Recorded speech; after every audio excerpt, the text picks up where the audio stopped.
The fate of U.S. Steel sits on the president's desk.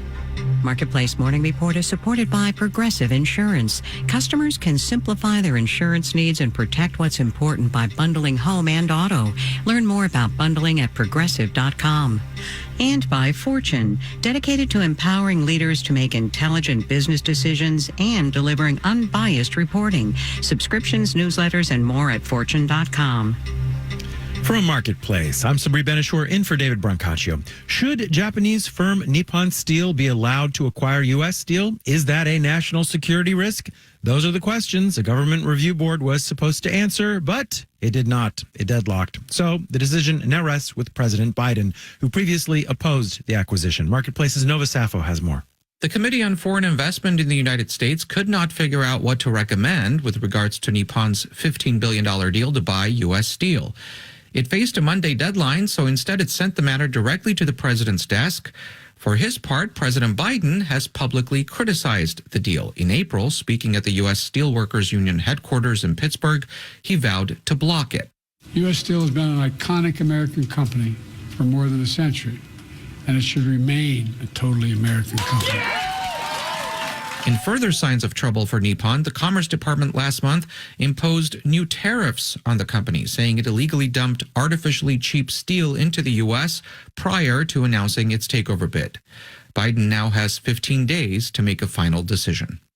I'm Nova Safo for Marketplace. After months of speculation over who might buy Nordstrom, the department store chain has struck a deal. It'll be acquired by members of the Nordstrom family and El Puerto de Liverpool. That's a Mexican real estate and department store company. This means Nordstrom will no longer be a public company. Marketplace's Kristen Schwab has more. Companies go private because it allows them to make operational changes without the scrutiny of shareholders, says Dana Telsey at Telsey Advisory Group. A lot of these things can take time, they can cost money, and with a stock market that gauges things on a quarterly report card, some of these initiatives don't get done.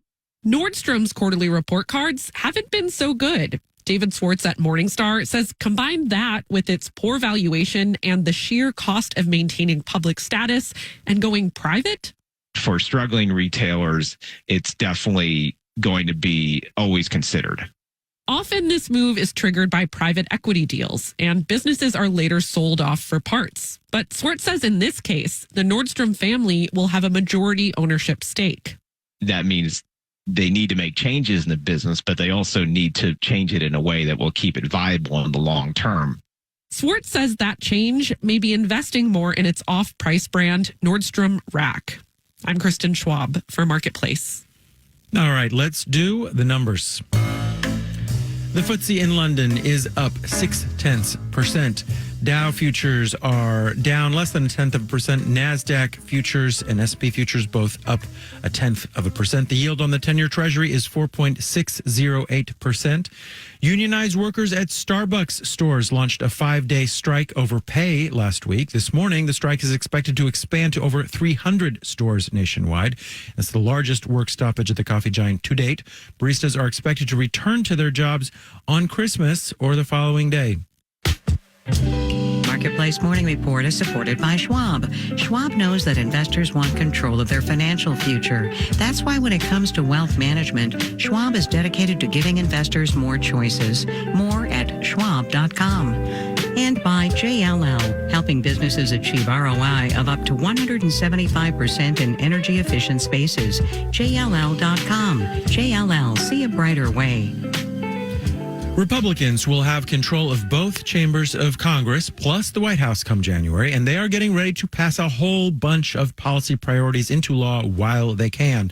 But the majorities in the House and Senate are slim, and that means the GOP will have to rely on some special maneuvers to get their priorities passed. A big part of that will be something called the budget reconciliation process. Marketplace's senior Washington correspondent Kimberly Adams recently spoke with Morning Report host David Brancaccio to explain what that is.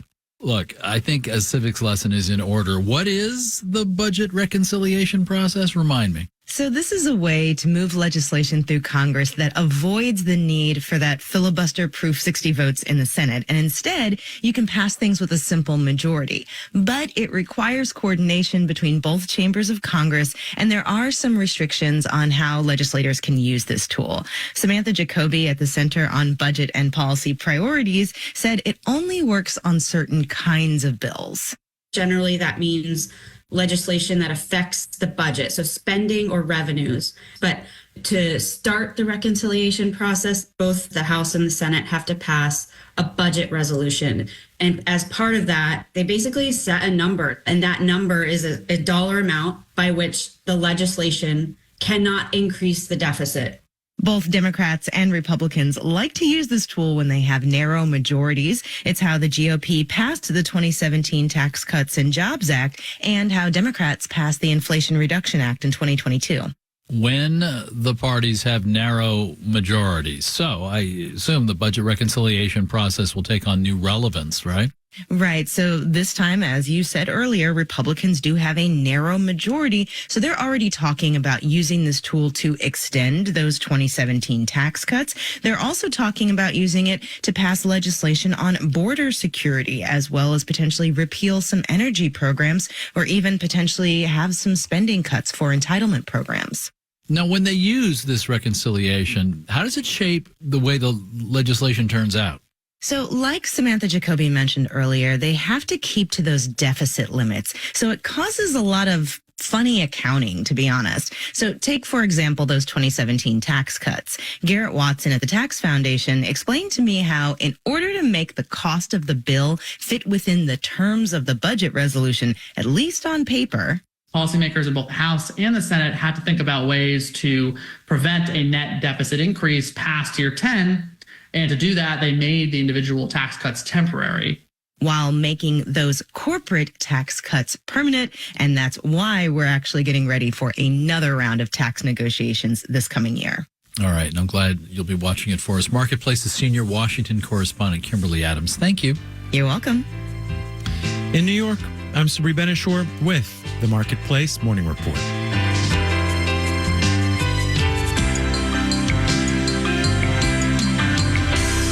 From APM, American Public Media.